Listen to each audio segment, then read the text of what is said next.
faire une présentation technique au milieu d'une conférence technique. Pourquoi j'ai choisi ce sujet-là? Parce que les conférences techniques, à chaque fois qu'on y va, on partage plein d'idées, on partage plein de super techno, de belles implémentations et tout ça. Ça crée un certain moment d'enthousiasme. Il y a une émulation positive et on revient au travail avec une envie de tout changer, puis souvent se faire rattraper par le quotidien. Et ce quotidien est souvent en opposition avec la bonne énergie qu'on avait accumulée pendant ces jours-là. Donc je me suis dit, qu'est-ce qui est le plus compliqué et comment est-ce qu'on peut faire pour essayer de propager cette énergie-là et de réussir à implémenter ce qu'on a vu qui nous plaisait euh, dans notre entreprise au quotidien. Et qu'est-ce qui est le plus gênant? Finalement, c'est les incidents. On passe notre vie à se battre contre les incidents. Et voilà, donc l'astreinte, je pense que qui fait des astreintes ici? Oh. Ah ok, ah oui, ok, je pensais qu'il y avait un petit peu plus. Voilà. Bon, mais allez, voilà. Donc vous savez à quel point c'est compliqué, à quel point ça nous empêche de faire tous les beaux projets qu'on aimerait faire. Donc ma présentation, c'est de se dire comment est-ce qu'on peut faire pour que ça se passe le mieux possible, pour qu'on puisse faire des choses qui nous plaisent vraiment et qui sont utiles pour l'entreprise, beaucoup plus que redémarrer des serveurs. Si, ça charge. Voilà. Donc moi je suis Guillaume Stassi, je suis responsable des SRI à Synthesio. Ça fait quelques années que je fais des astreintes. Et quelques années un peu moins, donc je gère aussi les équipes d'astreinte. Synthesio, j'en parle parce que c'est pas pour le sponsoring, mais plutôt pour donner le contexte dans lequel je vais vous expliquer la manière dont on gère les astreintes. Nous, on est un outil, on fait de l'AI, on a plein de besoins aussi comme tout le monde. C'est de la sociale intelligence, donc beaucoup de big data, on récupère énormément de documents de tous les réseaux sociaux, puis on les agrège, on fait des enrichissements, et on les présente sur des tableaux de bord qu'on vend à des clients aux grandes marques qui veulent savoir quelles sont les tendances, qu'est-ce qu'on raconte sur ces grandes marques sur les réseaux sociaux. Voilà, donc c'est une plateforme B2B, c'est une plateforme avec beaucoup de big data, peu de front et des problématiques forcément de disponibilité et de gros traitements. Donc avant de rentrer dans le vif du sujet, je voulais vous parler aussi de revenir sur quelques définitions que tout le monde connaît, mais je pense que c'est quand même important qu'on soit d'accord sur le fait, sur ce que ça veut dire. Et le premier terme qui est important, enfin avant de parler de la gestion d'incident, c'est déjà SRI. SRI, c'est le mot à la mode parce que Google a sorti ces deux bouquins, je trouve, sont des lectures de référence. Site Reliability Engineer, pourquoi et qu'est-ce qui est intéressant en fait dans l'évolution du mot en fait? Avant on était ingénieur infra, sysadmin, etc. Maintenant on est SRI. Ce qui est intéressant c'est que ça crée une connexion avec le reste de l'entreprise, avec le business. Avant sysadmin et ou ingénieur infra, c'est des mots qui ne relèvent que du matériel, que de la plateforme. Là on a besoin de rendre une plateforme stable. Et pourquoi est-ce qu'on a besoin de rendre une plateforme stable? Parce que derrière, il y a des utilisateurs, des clients. Et donc, notre but, c'est pas juste de faire des choses techniques ou techniques, c'est aussi de rendre un service parce qu'on est là pour faire aussi grandir un business ou, ça peut être autre chose aussi. Voilà. Donc, les SRI, c'est vraiment cette notion de stabilité, de connexion avec le business. Ensuite, très rapidement aussi, ces trois termes, surtout SLA, qu'on entend partout, Service Level Agreement, c'est un peu ce qui va déterminer aussi la manière dont devrait être orchestrée l'astreinte et les budgets d'erreur que sont nos échecs. Donc, quand on s'engage sur des niveaux de service auprès des utilisateurs, ça veut dire qu'on ne garantit pas 100% de disponibilité, mais qu'on garantit qu'il y a un petit temps pendant lequel la plateforme peut être down, ce qui est appelé un budget d'erreur dans les bouquins de Google cités précédemment. Et ce budget d'erreur, c'est ce qui nous permet aussi de maintenir la plateforme en stabilité. Et voilà, enfin, surtout, il y a plein de choses intéressantes à dire là-dessus. Ce que je voulais dire aussi, c'est que par exemple, dans le cas de Synthesio, c'est pas forcément, enfin, je pense que c'est vrai pour toutes les plateformes, c'est pas forcément facile d'être exhaustif sur le SLA, et surtout les indicateurs de service. Notamment nous, on fait de la data, on fait de l'enrichissement, donc quel est le service qui est attendu par les clients? C'est non seulement que le tableau de bord s'affiche dans des délais raisonnables, aussi que les documents qui sont crawlés, enrichis arrivent au bout d'un moment et pas trop long sur un tableau de bord. Mais le dernier point, qui est peut-être le plus compliqué à mesurer, c'est la qualité de la data qui est fournie. Est-ce que quand on fait des enrichissements automatiques autour des calculs automatiques de sentiments, reconnaissance de langue, est-ce qu'on a des choses qui sont pertinentes ou non?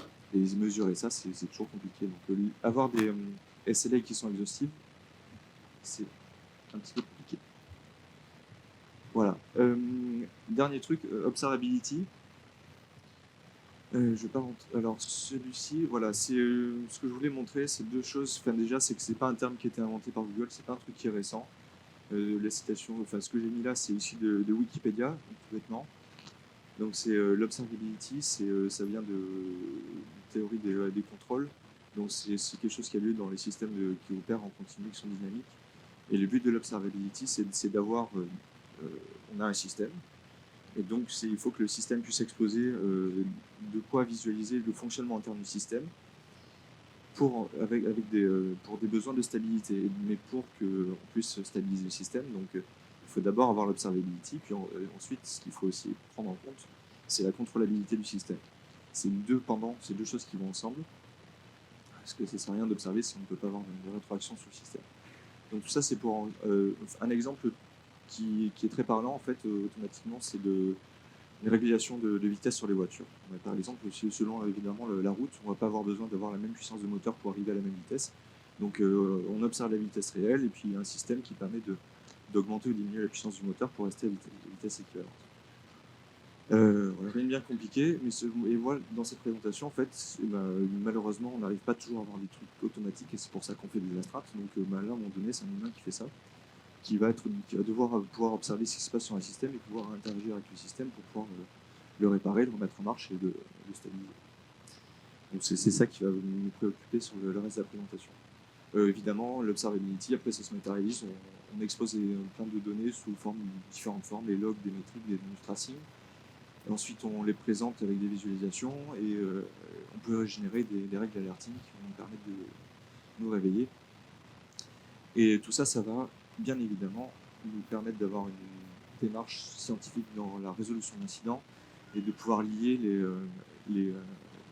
entre les symptômes qu'on voit et les causes qui se racinent de l'incident de manière factuelle, et donc on rend tout le monde d'accord dessus.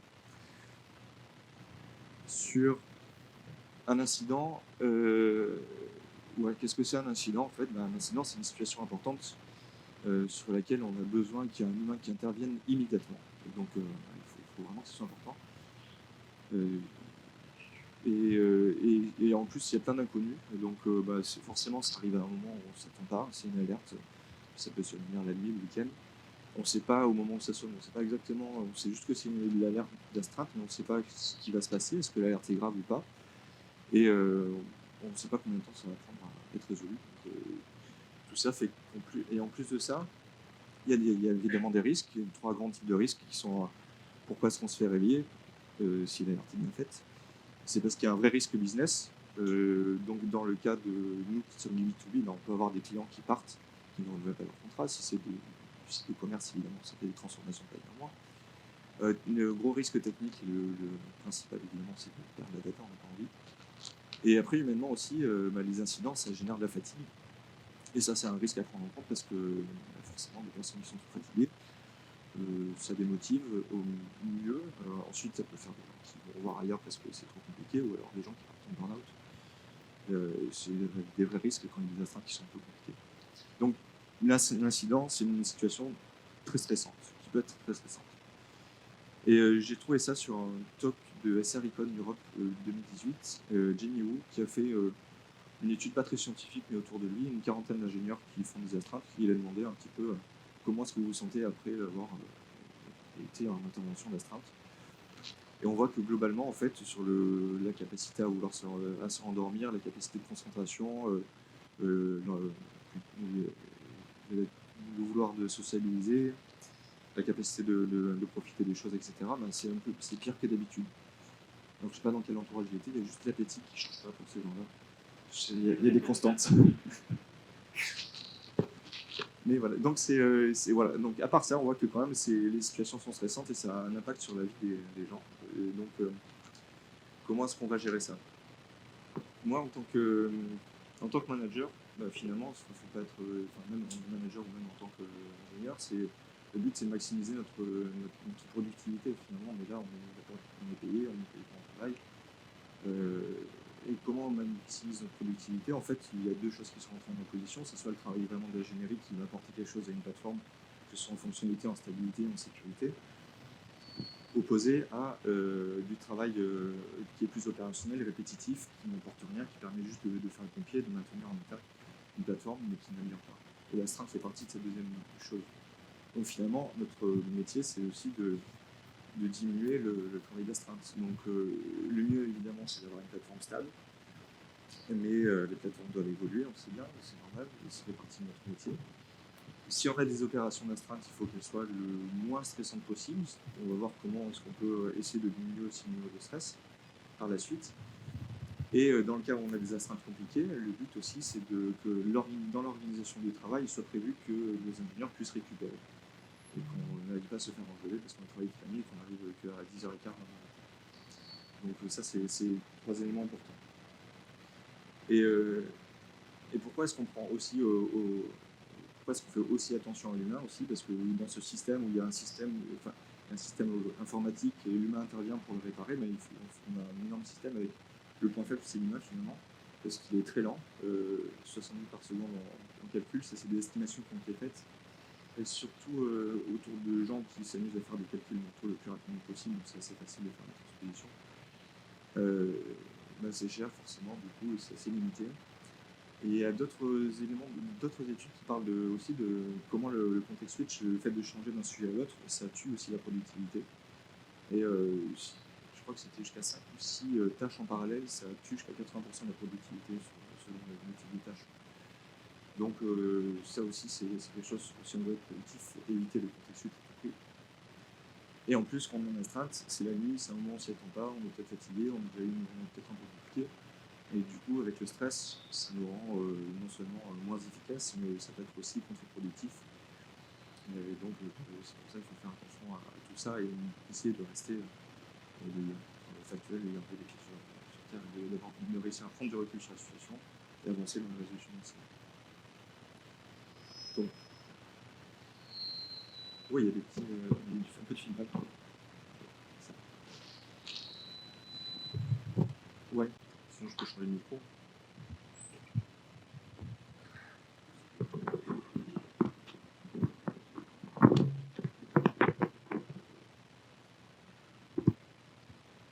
Allez. Donc, ouais, ok, super.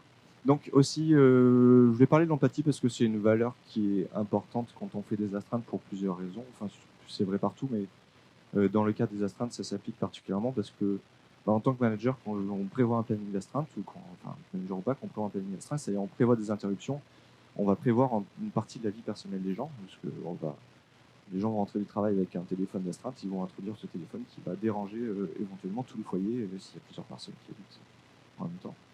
Et donc non seulement on introduit cet élément perturbateur dans la vie des gens, et en plus les gens dans des mondes personnels peuvent être amenés à collaborer aussi dans le cas de s'il y a du relais d'astreinte qui est nécessaire, ou s'il y a une escalade, ou s'il y a besoin de collaboration parce qu'on est sur un incident compliqué.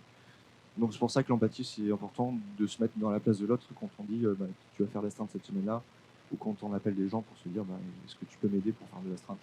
Donc dans les deux côtés, il faut se dire s'il m'appelle, c'est pas pour rien. Et quand on dérange, il faut se rendre compte qu'on dérange vraiment quelqu'un dans un instant qui est censé être du repos. Donc concrètement, un peu plus concrètement, voilà, je vais vous dérouler ce qui est identifié chez nous, c'est la manière dont on fonctionne, les étapes lorsqu'on a un incident, comment est-ce qu'on gère ça.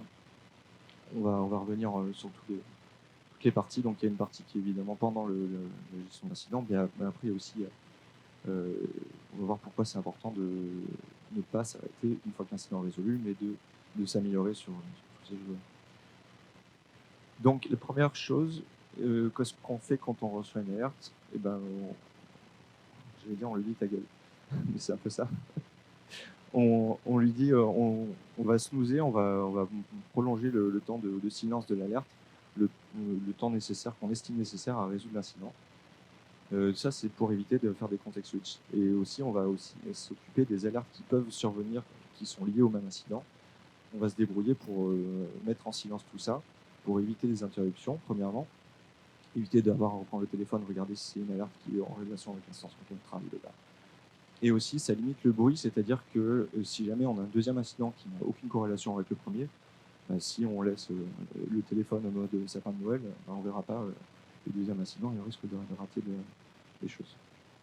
Donc on limite le context switch une fois qu'on a reçu l'alerte. Ensuite, c'est important de prioriser aussi. Deuxième chose à faire, qu'est-ce que je fais? Est-ce que j'ai vraiment besoin de me réveiller, de travailler là maintenant? Est-ce que c'est pas juste une machine qui est crashée sur un cluster qui est capable de se réparer, par exemple Elasticsearch, et du coup j'ai juste besoin on verra ça demain matin, je peux m'endormir tranquillement. Bon, ou alors il y a un deuxième élément, c'est est-ce que je dois, comment je priorise si je suis déjà en train de travailler sur notre incident? Une question à se poser aussi forcément. Est-ce que j'ai besoin d'appeler quelqu'un ou pas? Et puis après, l'évaluation, c'est l'évaluation des risques, donc sur la data, sur le business. Et puis après, peut-être, est-ce que j'ai besoin d'escalader? Évidemment, tout ça, le mieux, c'est quand c'est préparé à l'avance, quand on a des règles de gestion et qu'on sait ce qu'on doit escalader, ce qu'on ne va pas escalader. Mais là, voilà, c'est un peu on imagine qu'on est le pire des cas, qu'on vient d'arriver dans une entreprise où il n'y a aucune documentation, il n'y a rien. Ouais, voilà. Donc ensuite, c'est le truc le moins intuitif du monde, mais c'est vrai qu'il faut toujours commencer, enfin on sait qu'il faut le faire, mais on ne le fait jamais. Il faut toujours commencer par communiquer avant de s'attaquer vraiment à la résolution d'incidents. Et puis donc je vais rester un petit peu sur la communication parce que en fait ça s'appelle finalement un petit peu de la communication de crise, donc on a des formations techniques, mais c'est un vrai métier d'être communicant et nous on nous demande malgré tout d'avoir cette capacité de communication. Donc après, selon les organisations, c'est plus ou moins structuré. Donc il y a soit besoin de parler directement aux utilisateurs, ou soit on peut rester interne à l'entreprise, ou alors interne à l'équipe technique. Donc évidemment, c'est plus facile quand, en tant que technique, on n'a pas besoin de parler aux utilisateurs et qu'on laisse ça à des équipes dédiées.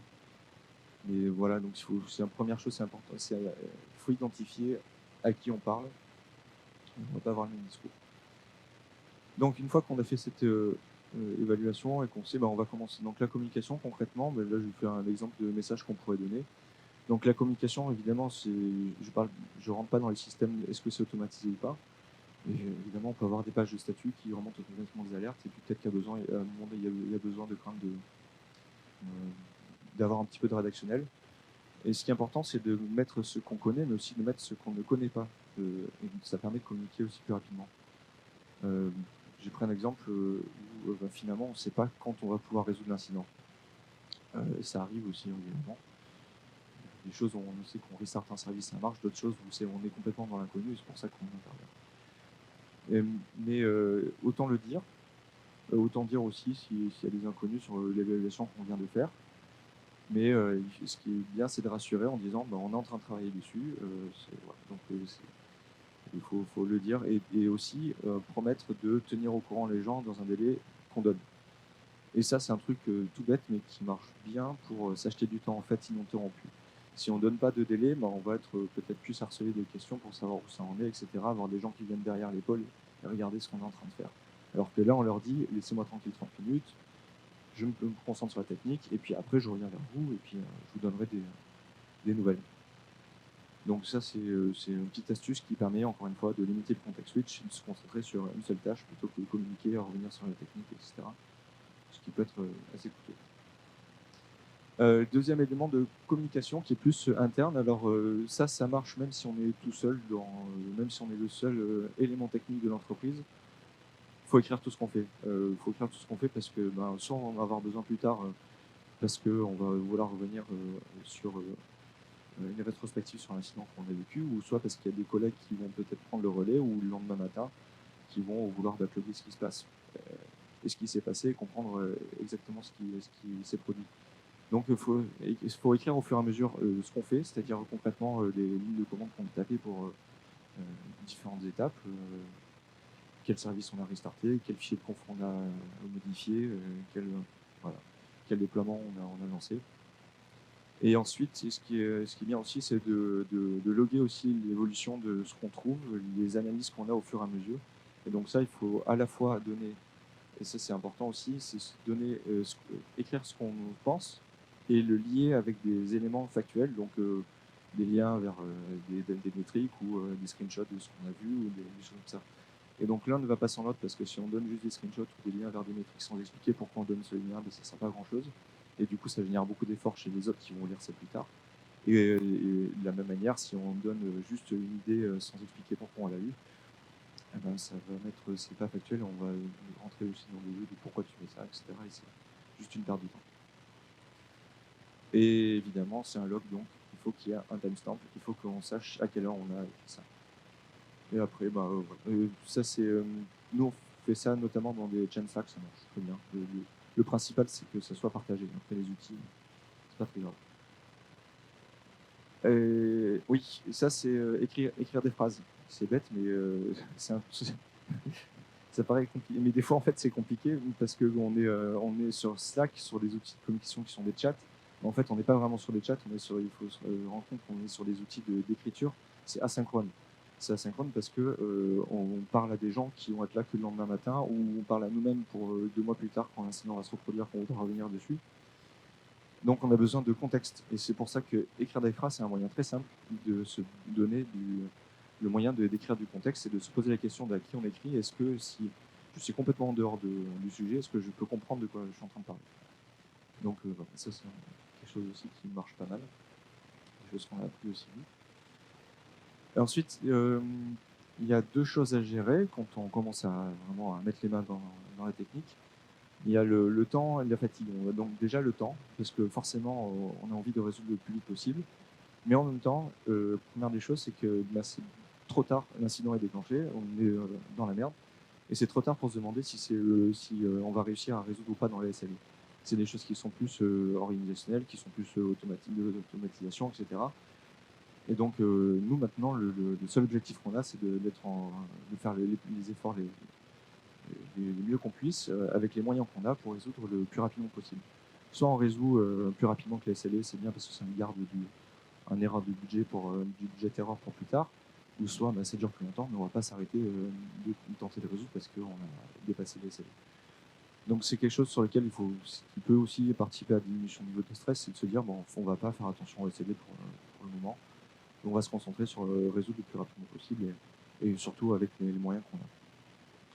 Et donc, une fois qu'on a dit ça, ça ne veut pas dire maintenant on peut se tourner les pouces et puis si j'ai envie d'aller me faire un café et puis revenir 2 heures plus tard, ça marche. Non. Le truc, c'est de vraiment utiliser notre temps au mieux et l'utiliser au mieux, c'est-à-dire est-ce qu'on progresse? Est-ce qu'on progresse? Donc, une des manières de voir si on progresse, c'est est-ce qu'on répète les mêmes choses?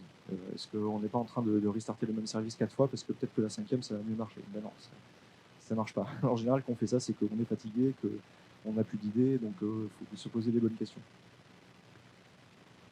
Un truc pour évaluer ça, on s'est pris les pieds dans le tapis quelques fois avec ça, et c'est de se donner des échéances. Quand on commence à travailler sur un incident, on se donne une échéance, on se dit, selon la complexité, selon notre capacité à résoudre, selon la criticité de l'incident, il faut se donner une échéance. Voilà, ça peut être 5 minutes parce que c'est un truc rapide à faire, ou alors 3 heures parce que c'est un pic de développement, etc.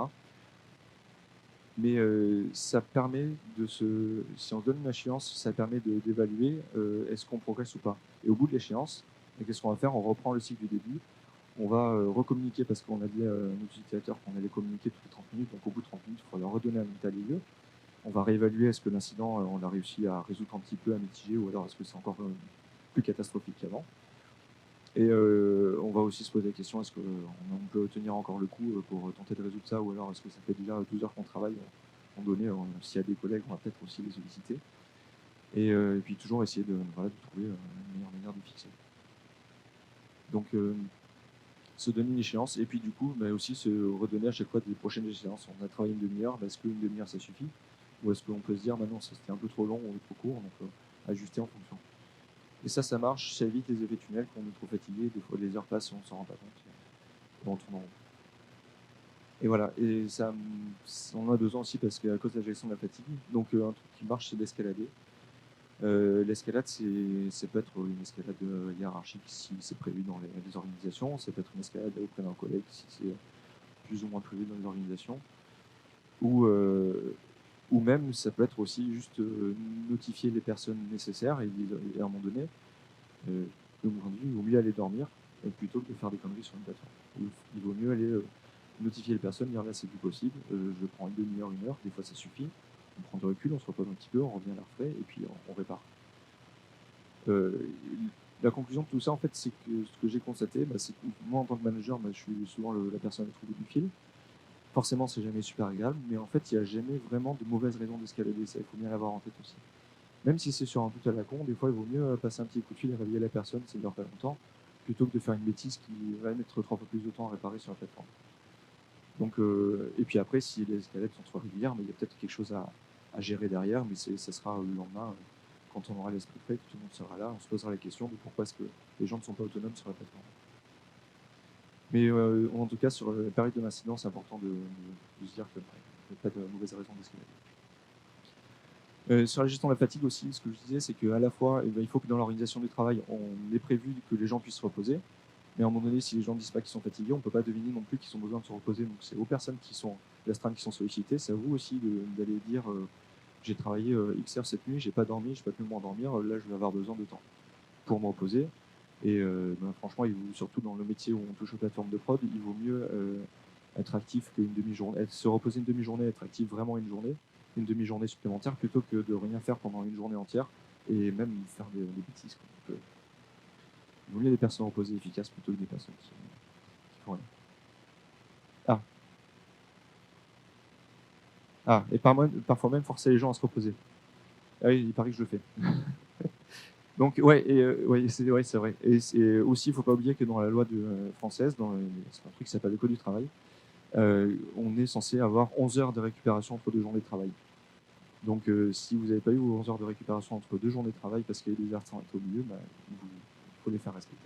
C'est quelque chose qui est important. Et voilà, 35 le week-end. Bien vu. Exactement. Après, factuellement, il y a des fois où les incidents, ça génère de l'adrénaline parce qu'on était stressé et on dort 2 heures, on se réveille, on a envie d'aller au travail pour redébriefer, pour voir si ça se passe bien, etc. Moi, j'essaie de m'empêcher, mais malgré tout, ça arrive. Et si ça arrive, il faut quand même prévoir qu'à un moment donné, tout ça, ça redescend. Et il faut prévoir que l'après-midi, on va être bon à rien, donc autant rentrer chez soi, dormir. Pour reprendre la strate la veille le soir, etc. Bah oui, pas pour rien. Voilà, aussi sur les overrides, c'est bien aussi de faciliter quand on a la possibilité, quand on est l'équipe pour ça, et ça va une équipe. C'est faciliter aussi le fait que si on a besoin de prendre 2-3 heures pour nous, pour quelque raison qu'elle soit, il y a un collègue qui puisse prendre l'astreinte pour relayer, et sans juger les raisons de pourquoi est-ce qu'on a besoin de prendre 3 heures pour nous. C'est la vie personnelle de chacun, donc on ne va pas juger là-dessus, mais c'est important de le faciliter, et du coup que ça devienne quelque chose qui soit réciproque. Que ce ne soit pas toujours les mêmes, évidemment, qui sollicitent les relais. Voilà, petit mot sans rentrer dans la technique, mais sur ce qu'on cherche en résoudre un incident, c'est pas, on cherche pas à réparer une plateforme et la rendre stable pour toujours, c'est on cherche juste à s'acheter du temps pour pouvoir dormir et que pour les utilisateurs le site soit nouveau up, ou au moins qu'on soit dans un truc qui soit à peu près mitigé pour que ce soit pas trop catastrophique.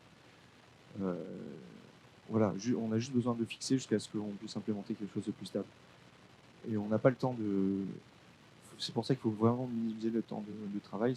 On n'a pas besoin c'est pas le moment de refaire, de refactorer tout en Cibele parce qu'on a vu qu'il y a une fonction qui ne marchait pas. Juste, ça coûte à tout le monde, ça coûte à l'entreprise, ça coûte aux gens qui sont en train de travailler. Donc, autant dormir et travailler en heure ouvrée, là où c'est plus rentable parce que tout le monde est là aussi. Donc, ce que je disais aussi avec l'observabilité, il faut être le plus factuel possible, donc il faut réussir à pas dire mon API rame, du coup je redémarre de base de données, pourquoi tu fais ça? Alors il faut réussir à expliquer parce qu'on a vu que les appels API étaient lents, que du coup les requêtes de base de données étaient lentes, etc., qu'il y a une relation de cause à effet à chaque fois. Ça facilite beaucoup le travail. Et aussi, pour avancer, il faut prendre des décisions. Une décision, ça peut être aussi de casser le service un peu plus qu'il est déjà pour pouvoir mieux le réparer derrière. Et c'est pas toujours facile. Donc pareil, s'il y a des difficulté à prendre des décisions, on peut prendre du temps, on peut essayer de peser le pour le contre et jamais se décider, escalader, puis après quelqu'un vous aidera à faire ça. Et l'escalade, c'est pas forcément quelqu'un de technique aussi. Moi, je sais que j'ai déjà escaladé à des gens qui sont non techniques, juste pour avoir une aide de décision et un conseil sur est-ce que t'en penses quoi si je fais ça. En fait, c'est le mode canard. Je sais pas si vous en avez entendu parler, mais on a des spécialistes et ça marche trop bien. Voilà, donc on a résolu l'incident, on a communiqué à nos utilisateurs que tout allait bien, on est retourné se coucher, et du coup on se réveille après 11 heures de coupure parce qu'on n'a pas de calva. Et Et là, c'est le moment intéressant, c'est qu'est-ce qu'on fait? Soit on est vraiment mode pompier, on n'est pas assez nombreux et c'est la catastrophe et on arrive juste à maintenir la tête hors de l'eau éventuellement et on n'a pas le temps de faire ça, c'est une mauvaise chose. Ou soit on revient sur l'incident, sur un moment qui n'a pas forcément été agréable, mais c'est important de revenir dessus et d'en tirer les enseignements parce que c'est comme ça qu'on renforce une plateforme. Hein, on a eu un point faible sur la plateforme, mais qu'est-ce qu'on fait pour l'améliorer? Voilà. Donc c'est vrai que faire un quick fix comme on l'a fait, même si c'est dégueulasse, qu'on audite à la main des fichiers de conf qui sont automatisés, franchement on s'en fout pendant l'astreinte, parce que ça nous a permis d'acheter du temps et de revenir sur une situation stable et de pouvoir réfléchir à un fixe à long terme. Par contre, la répétition de ça, c'est ça qui devient problématique, c'est ça qui est horrible. Alors que voilà, le post-mortem, c'est un moment pour faire ça, pour revenir sur trouver qu'est-ce qu'on peut améliorer pour que ça se repousse. Il y a toujours quelque chose à faire, ça c'est important. Il faut être rigoureux pour systématiquement le faire sur chaque incident. Même si c'est l'incident à la fin, c'est peut-être une solution à qui est arrivée, donc la solution à la fin, c'est juste de venir régler. Ou alors c'est peut-être des choses qui sont hyper compliquées, mais il faut quand même le dire. Il faut quand même que ce soit inscrit dans les backlogs. Ensuite, on va mettre l'évolution, ça c'est un autre enjeu. Mais au moins qu'on sache ce qu'on fait pour que ça soit suivi. Et notre taf, c'est ça. C'est mettre en valeur ce qui ne va pas et trouver des solutions pour que ça. Donc je vous ai mis des éléments un petit peu plus sur comment on fait pour faire un patient qui marche. Ouais, il faut lever aussi les temps. Évidemment, on a de la note. C'est pas nouveau, ça aussi. On a mis un petit peu de sauce. C'est quand même qui est important et qui marche. Parce que ça permet de s'attaquer vraiment au travail sans faire personne. Parce que franchement, on n'a pas le temps de faire mieux dans notre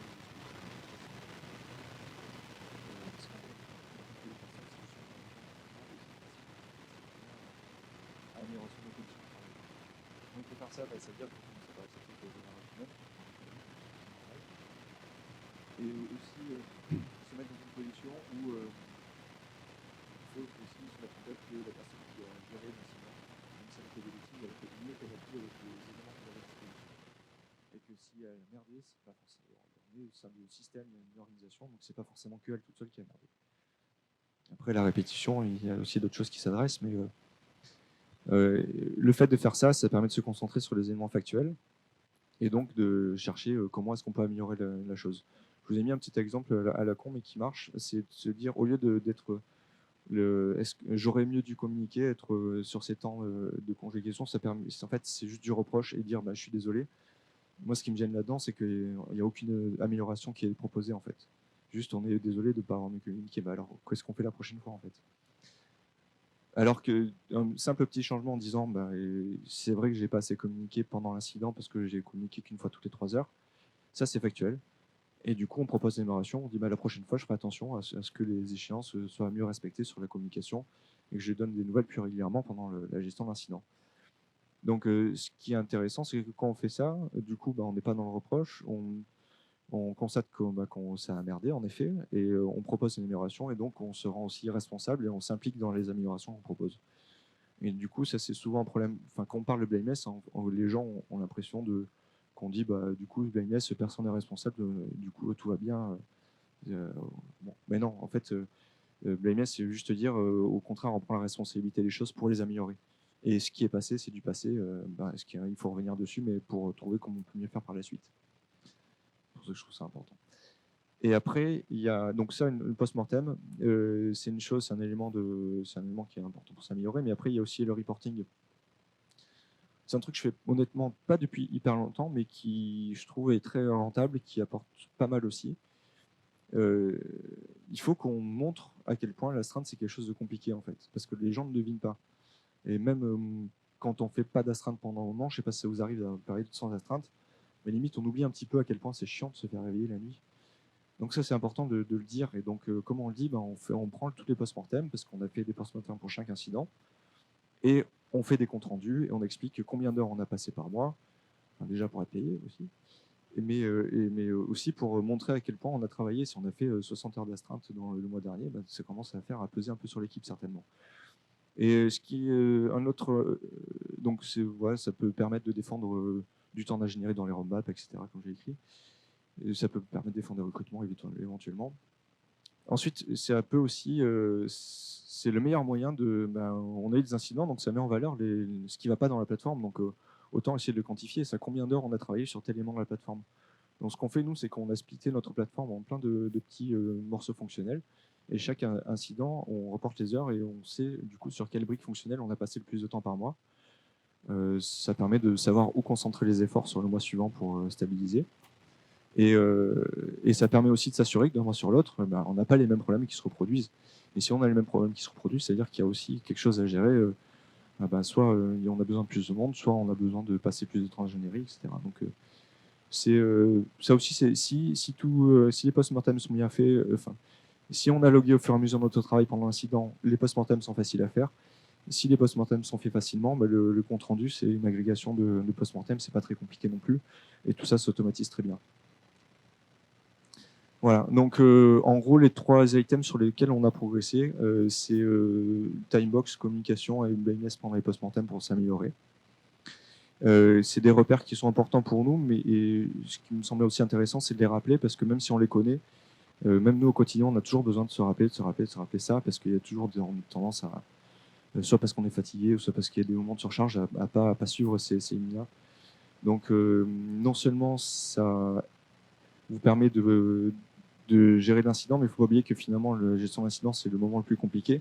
Et du coup, si vous arrivez à faire ça pendant l'incident, c'est quelque chose aussi qui peut être appliqué au quotidien, en fait, ce que je dis.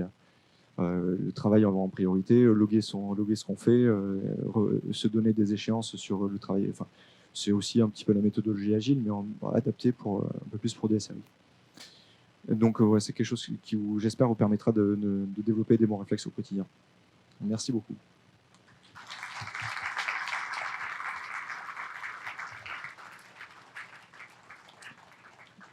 Si je ne vous ai pas trop endormi, s'il y a des questions. Merci beaucoup pour ce talk. En tant que manager opérationnel depuis quelques années, c'est quelque chose qui me touche particulièrement. J'aurais voulu faire ce talk, tu l'as fait bien mieux que moi. J'ai une question toutefois.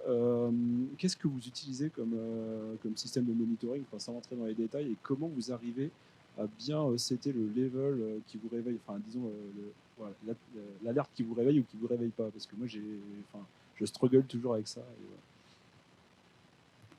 Je pense que la réponse elle peut être longue, mais le système de monitoring, on a beaucoup de Prometheus, on a encore aussi du Zabbix parce que historiquement on s'est construit là-dessus et que pour l'instant ça fait encore le taf. Les niveaux d'alerte, en fait, c'est les niveaux d'alerte. C'est toujours il y a des papiers qui sont sortis sur la gestion des incidents et comment est-ce qu'on crée des alertes. C'est un vrai sujet, je pourrais faire un talk aussi.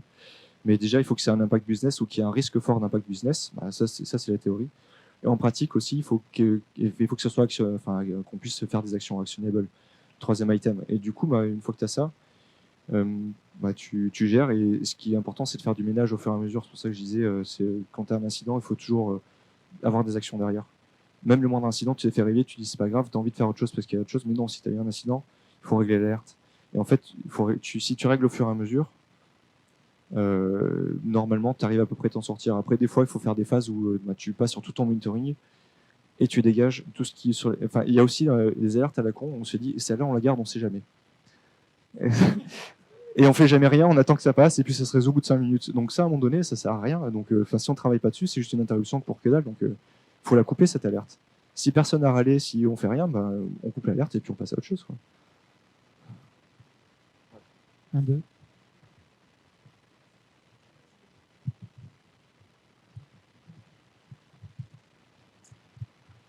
Bonjour, merci pour le talk. Tu disais justement toute la première chose qu'il fallait faire, c'était snooze alert pour justement éviter tout ce qui était bruit. Mais est-ce que vous n'avez pas eu des fois des risques, au moment où vous snoozez l'alerte, vous en cachez une suivante qui en fait serait plus pertinente pour déterminer le problème justement? Est-ce que c'est pas risqué de se cacher des informations qui peuvent être plus intéressantes pour résoudre l'incident en cours? Non, parce que en fait, je vois tes questions, mais en fait, non, parce qu'à un moment donné, quand on snooze l'alerte, c'est qu'on est dessus, on a l'ordinateur qui est allumé, on risque pas de s'endormir. Et du coup, on surveille quand même le monitoring, tu vois. Enfin, on ouvre le monitoring et du coup, on voit s'il y a de nouvelles alertes qui arrivent, on les voit et puis ça nous permet d'être réactif dessus. Et puis, si c'est quelque chose qui est lié à l'incident mais qui n'était pas prévu, on l'aura pas silent et du coup, on la verra quand même passer. Après, honnêtement, ce qui nous est arrivé, c'est l'inverse. c'est de snoozer un peu trop longtemps une alerte. Et, et du coup, voilà, de résoudre quelque chose, puis la laisser snooze trop longtemps et de ne pas détecter un incident par la suite. Donc c'est pour ça que le principe de snooze, c'est important. Il faut qu'il y ait une échéance. Enfin, quand on passe en maintenance ou qu'on silence des alertes, il faut qu'à un moment donné, il faut qu'il soit prévu qu'elles reviennent actives automatiquement, sans qu'on ait besoin d'y penser, parce que ça ne marche jamais. Jean-Brice, et vos astreintes, elles s'étendent sur quelle durée, justement? Tu veux dire les périodes d'astreinte? Nous, Ouais. c'est des cycles d'une semaine, en fait. On fait du D'accord. lundi matin au lundi matin. Bon, après, je pense que chacun a ses modes de fonctionnement. Il n'y a pas de... Honnêtement, c'est vrai. Pas de référence là-dessus. Ah oui, et puis avec un jour de récup aussi. Parce que... Obligatoire. Non, mais c'est vrai, oui, oui. La récup aussi, c'est important. Ouais, ce que je disais, c'est important, mais c'est aussi parce que même si on n'a pas travaillé l'astreinte, c'est quelque chose sur lequel on a été sollicité, on a été privé de certaines activités, donc il y a plein de choses personnelles qu'on a besoin de rattraper, donc autant donner une journée, c'est plus rentable pour tout le monde en fait. Là-bas. Ah, attends. Concrètement, sur la journée de récup, c'est-à-dire que les lundis, après la semaine, il est off. Ouais. En fait, Obligatoire. alors nous, dans notre organisation, on laisse ce choix, il faut que ce soit forcément la semaine d'après, sinon c'est plus une récup. Mais ça peut être n'importe quel jour dans la semaine en fait. Voilà. Et c'est vrai qu'après, c'est très rare qu'on est dans un système où c'est très rare qu'on ait zéro alerte. Donc finalement, ça trouve toujours une justification. Les personnes ont toujours besoin de ça. Donc c'est un juste milieu en fait. Mais,